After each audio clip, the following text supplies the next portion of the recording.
a nossa segunda meditação deste curso, que se chama A Presença dos Anjos no livro dos Atos dos Apóstolos. Hoje nós vamos contemplar a primeira citação desta presença angélica, que é no momento da ascensão de Jesus ao céu.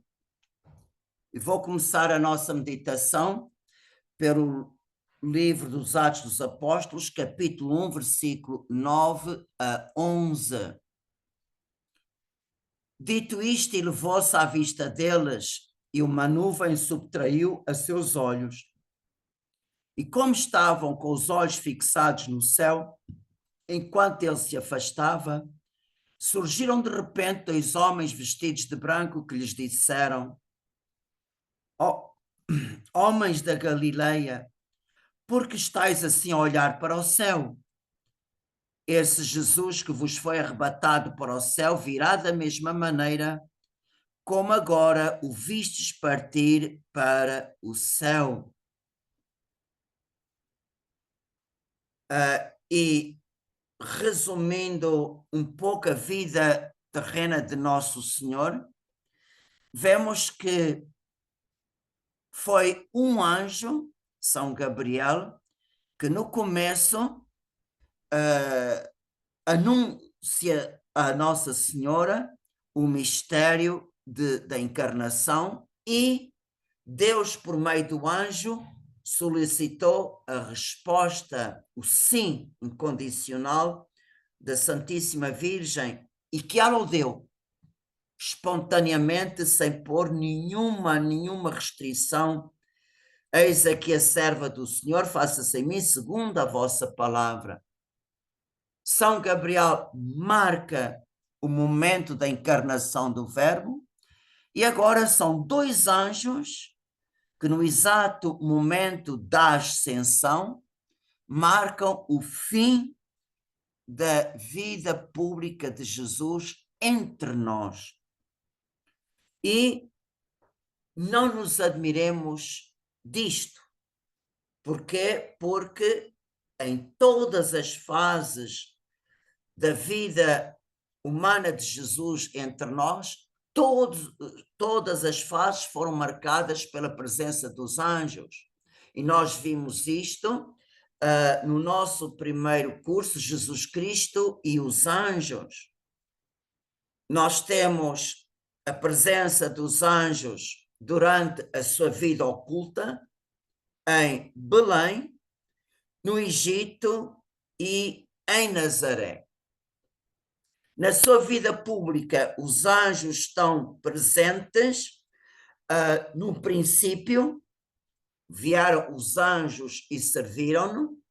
Estão presentes na sua paixão no Jardim das Oliveiras, e os anjos estão presentes também no domingo de Páscoa. E uma das coisas que também nós vimos no nosso primeiro curso foi que na sua pregação, Jesus ensina-nos, faz 7 vezes 7 referências aos santos anjos. Por isso, Nosso Senhor, apesar dos anjos não serem um tema principal do Evangelho, não, mas Jesus não quer deixar-nos na ignorância. Ele quer realmente dar-nos a certeza que eles estão à nossa disposição. Como diz o autor a carta aos Hebreus, logo no primeiro capítulo, versículo 14, o autor da carta aos Hebreus diz o seguinte: não são eles todos espíritos ao serviço de Deus, enviados a fim de exercerem um ministério em favor daqueles que hão de herdar a salvação? Portanto, em primeiro lugar, os santos anjos estão ao serviço de Deus.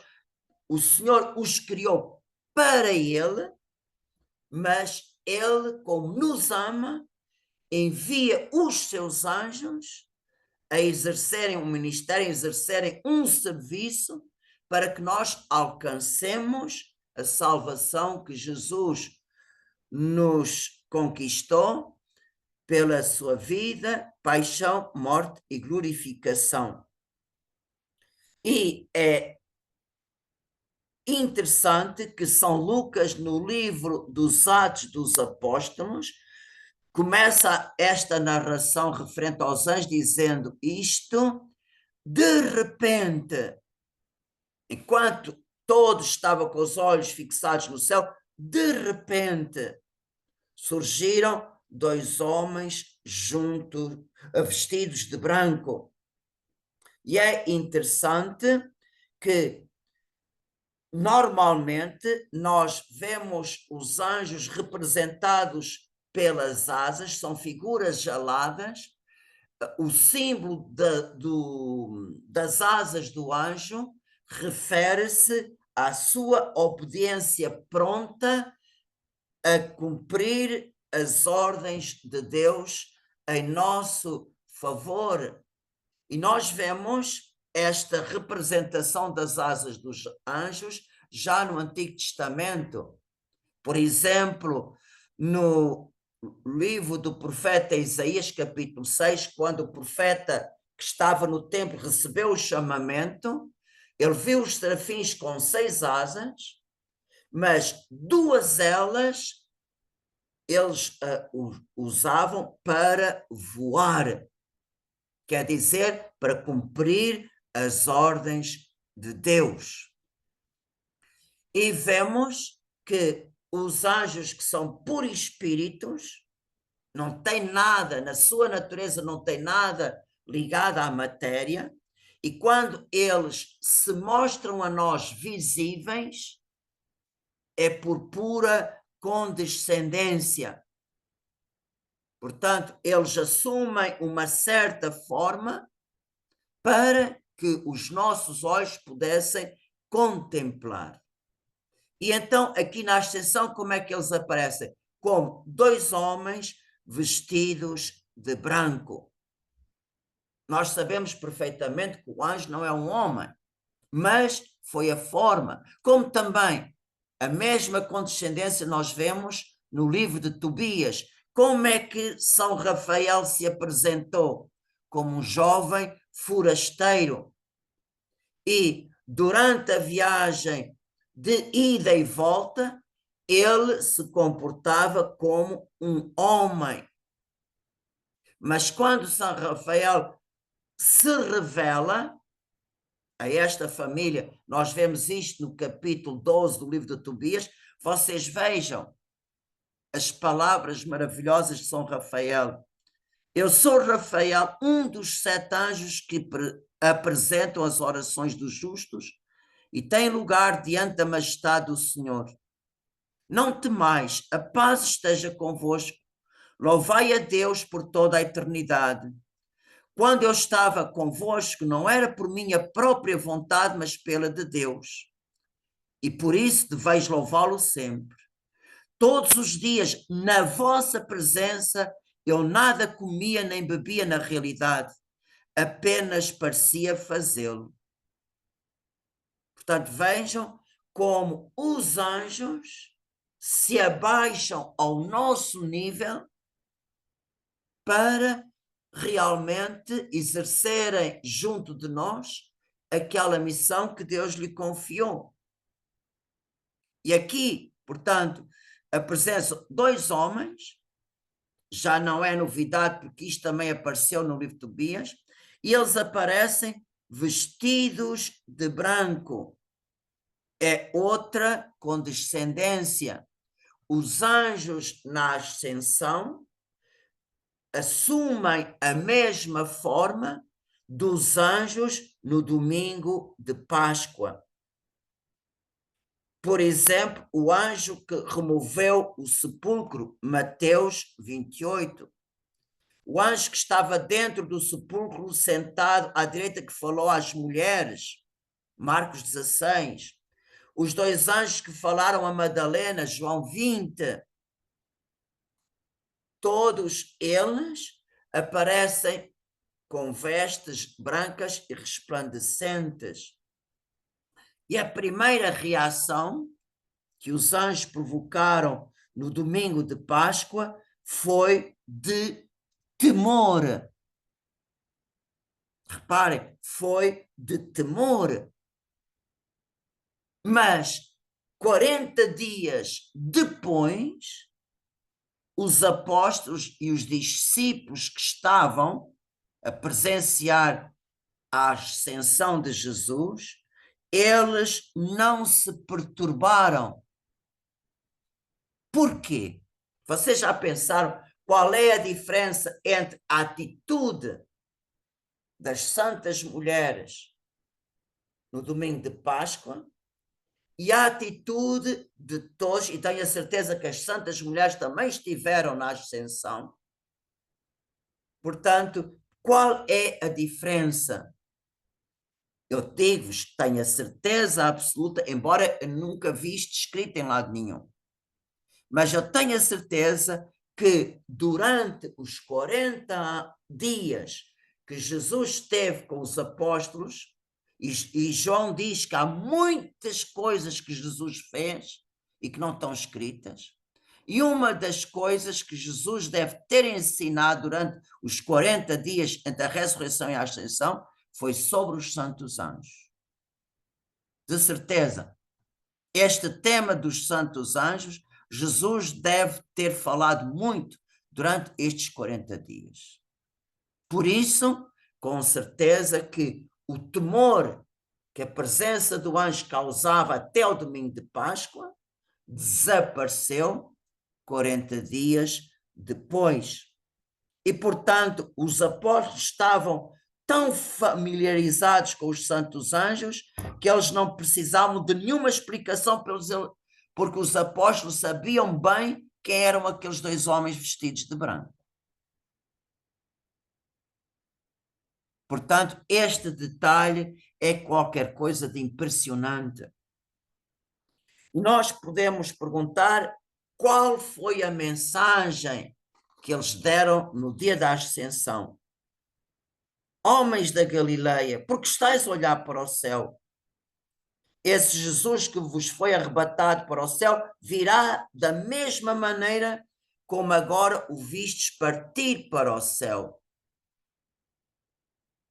E então agora compreendemos porque que Deus, no dia da ascensão, logo que Jesus desapareceu da vista, mandou os seus anjos. Portanto, eles não falam de si próprios, mas falam do Senhor. É Jesus o centro da atenção e o centro da mensagem. Por isso, eles aqui anunciam a boa nova, a certeza que o Senhor virá na sua glória. E Jesus, quando, por exemplo, em Mateus 25, quando Jesus fala da sua segunda vinda, ele diz: quando o Filho do Homem vier na sua glória. Vejam como o anjo, na ascensão, repete o que Jesus já tinha dito no Evangelho. O Senhor virá na sua glória, acompanhado por todos os seus anjos. Jesus é o centro, mas Jesus não quer vir só. E o Senhor, na sua segunda vinda, vai se servir dos santos anjos como aqueles que fazem a colheita. Reparem nisto. No Evangelho, o Senhor sempre manda os seus apóstolos, e nos apóstolos a nós temos a missão todos de semear no campo que o Senhor colocou à volta da nossa vida. Nós temos a função de semear, somos os semeadores até morrer. Em nenhuma parte do Evangelho o Senhor nos diz para colhermos, não. Nem tampouco o Senhor diz-nos para ver os frutos que produz a nossa sementeira. Nós nem vemos os frutos, nem colhemos os frutos. Quem tem a missão de fazer a colheita são os santos anjos por ocasião da segunda vinda de Cristo. E nós vemos isto na parábola do joio no campo. Vocês leiam, por exemplo, em Mateus 13, a partir do versículo 36. E são os santos anjos que vão reunir os eleitos dos 4 cantos do mundo. E são os eleitos que vão, perdão, são os santos anjos que vão separar as ovelhas dos cabritos. Portanto, Jesus virá na sua glória acompanhado dos seus anjos e naquela altura ele vai servir-se dos seus anjos como ministros da sua justiça. Mas até chegarmos a esse acontecimento, o Senhor serve dos seus anjos como ministros da sua misericórdia. Portanto, é como ministros da sua misericórdia que eles actuam no tempo da igreja. E quando nós vimos no curso passado os 5 ministérios dos anjos, o 4º ministério, nós refletimos sobre isso, são os anjos ministros da misericórdia. E é como ministro da misericórdia que eles estão ao nosso serviço. Portanto, nós estamos a viver um tempo entre as duas vindas de nosso Senhor. A primeira vinda na humildade da nossa natureza para nos salvar, na segunda vinda na sua glória para fazer a colheita de toda a história da humanidade. E por isso, durante estas duas vindas, se situa o tempo do Espírito Santo. O tempo do Espírito Santo. É o Espírito Santo quem torna Jesus presente e é o Espírito Santo quem atua em todas as ações da igreja. Vocês vejam, quando vocês pedem a um sacerdote, Senhor Padre, poder benzer este terço, o padre não pode benzer o terço se não for pela ação do Espírito Santo. Nós mesmos, nós não podemos rezar se não for pela ação do Espírito Santo. Tudo se passa na igreja pela ação do Espírito Santo. É o Espírito Santo que se serve de todos os meios para que as graças redentoras de Jesus produzam fruto em nós e no mundo inteiro. E por isso vocês vejam qual foi o resultado do anúncio do anjo. Os anjos disseram: o Senhor virá da mesma maneira que vocês viram partir. E o que é que os apóstolos e todos os discípulos que estavam lá, que ultrapassavam o número de 100, porque nós vemos no cenáculo, no dia de Pentecostes, está escrito, entre a Ascensão e o Pentecostes houve a eleição de Matias, e estavam cerca de 120 discípulos e discípulos de Jesus. As santas mulheres à volta da mãe estavam também. Elas também receberam o Pentecostes, o Espírito Santo.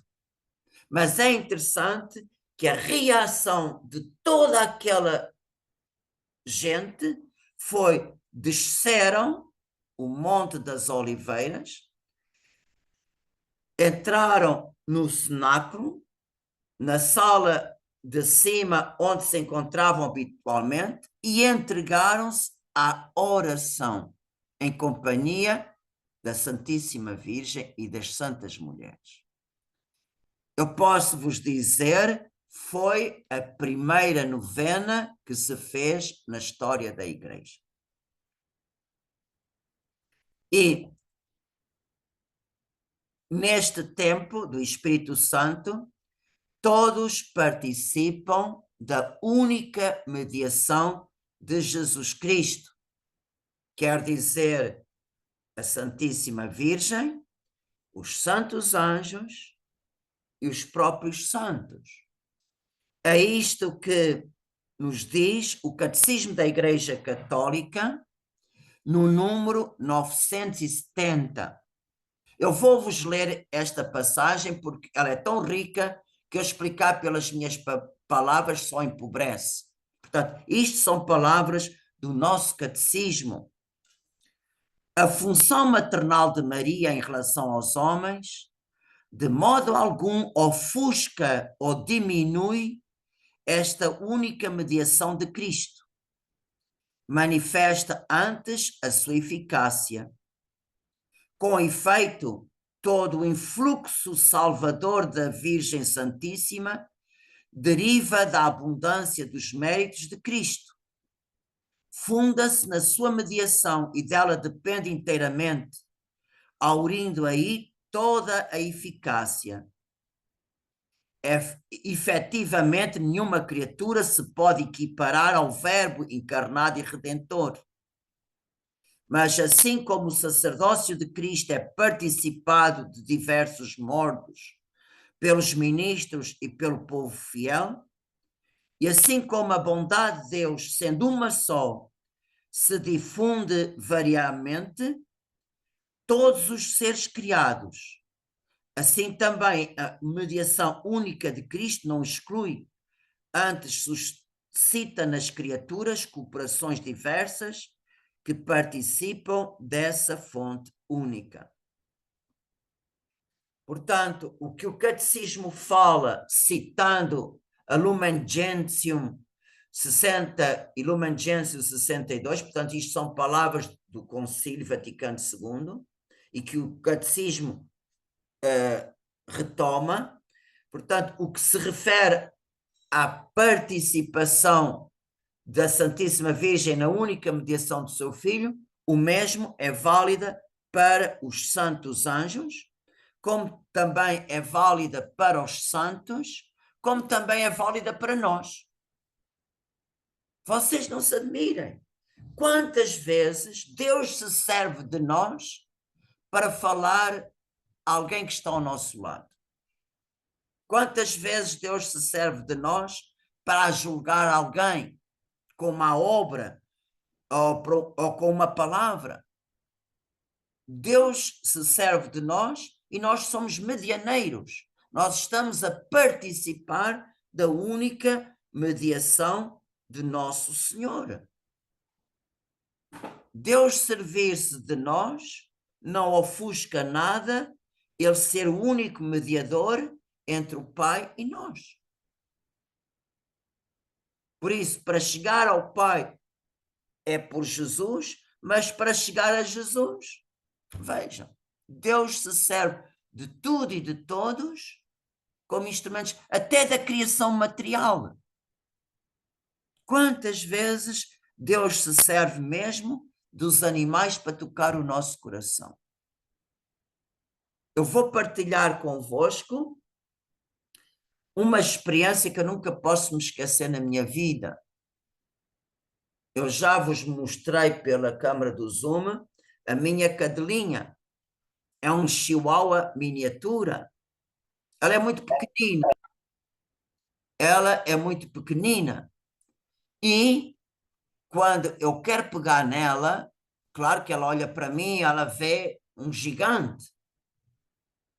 E para ela não ter medo, eu aprendi dela que tenho que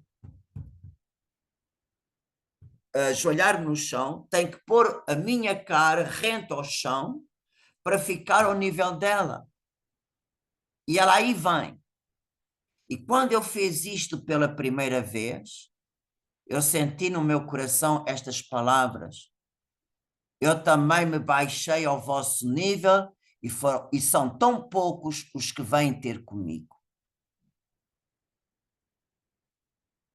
Vocês vejam como o Senhor realmente me fez sentir o rebaixamento do mistério da encarnação, como ele desceu do mais alto dos céus à profundidade da terra para ficar ao nosso nível. E como são poucos os que se aproximam de Jesus. Se eu quero que a minha cadelinha venha ter comigo sem medo, eu tenho que me baixar ao nível dela. Portanto, veja como Jesus também se serve da criação para nos ensinar como ele serve da criação para realmente nos iluminar e para que possamos compreender melhor os mistérios da fé. E a participação angélica da mediação de Cristo já está representada no Antigo Testamento. Podíamos pensar, isto é uma coisa nova na igreja. Não é. Esta doutrina não é nova na igreja. Ela está na Sagrada Escritura, já no Antigo Testamento. E vemos isto no sonho de Jacob em Betel, Gênesis capítulo 28. Está escrito o seguinte: Jacob saiu de Bersabé e tomou o caminho de Harã. Chegou a determinado sítio e resolveu passar ali a noite, porque o sol já se tinha posto. Serviu-se de uma das pedras do lugar como travesseiro e deitou-se. Teve um sonho. Viu uma escada apoiada na terra, cuja extremidade tocava o céu. E ao longo desta escada subiam e desciam anjos de Deus. E por cima dela estava o Senhor que lhe falou. Portanto, olhem, os anjos sobem e descem sobre esta escada, e em cima da escada está o Senhor. E durante a sua vida terrena, no princípio da sua vida pública, no chamamento de Natanael, vemos que Jesus usa de novo esta mesma imagem quando Jesus fala a Natanael, que é a primeira vez que Natanael vê o Senhor. A primeira palavra que Jesus disse é: aí está um israelita que não tem fingimento no seu coração. E Natanael diz: de onde é que tu me conheces? E Jesus respondeu: quando estavas debaixo da figueira, eu vi-te. Imediatamente Natanael fez esta bela profissão de fé: tu és o Cristo, o Filho de Deus vivo. Talvez noutra altura eu hei de vos explicar porque é que Natanael fez esta profissão de fé. Que experiência ele deve ter tido debaixo da figueira para imediatamente fazer esta profissão de fé. Que é uma profissão de fé semelhante àquela que Pedro vai fazer em Cesareia. E perante esta profissão de fé de Natanael, Jesus respondeu: porque te disse, vi-te debaixo da figueira, acreditas? Verás coisas maiores. E acrescentou: em verdade vos digo, vereis o céu aberto e os anjos de Deus subindo e descendo sobre o Filho do Homem. Enquanto na escada de Jacob o Senhor está no cimo da escada, agora Jesus está embaixo e por cima dele os anjos sobem e descem. Portanto, durante a sua vida pública, durante a sua encarnação, Jesus desce da escada, passa pelos anjos e põe-se ao nosso nível. E os anjos continuam a subir e descer por esta escada. O que é que quer dizer esta imagem? Os santos anjos sobem com as nossas orações, os nossos sacrifícios, sobem com as nossas súplicas, sobem com as nossas lágrimas, sobem com tudo aquilo que nós oferecemos ao Senhor e descem com as graças que o Senhor nos quer dar. E por isso os santos anjos sobem e descem por cima do Filho do Homem, porque apesar de Jesus ter subido ao céu, ele continua no meio de nós, realmente, no Santíssimo Sacramento. Por isso, Jesus está no céu, à direita de Deus Pai Todo-Poderoso, mas verdadeiramente, realmente, como está no céu, Jesus continua no meio de nós até ao fim do mundo. E por isso os anjos fazem a ponte entre nós, que estamos à volta dos sacrários, e Jesus, que está glorioso no céu, com a nossa humanidade no seio da Santíssima Trindade. E por isso, no tempo da Igreja, sempre, até à consumação dos séculos, podemos estar certos, sem sombra de dúvida, que entre nós Deus sempre vai enviar em todas as épocas os seus anjos, os anjos de Deus, para exercerem um ministério em nosso favor. Qual é esse ministério?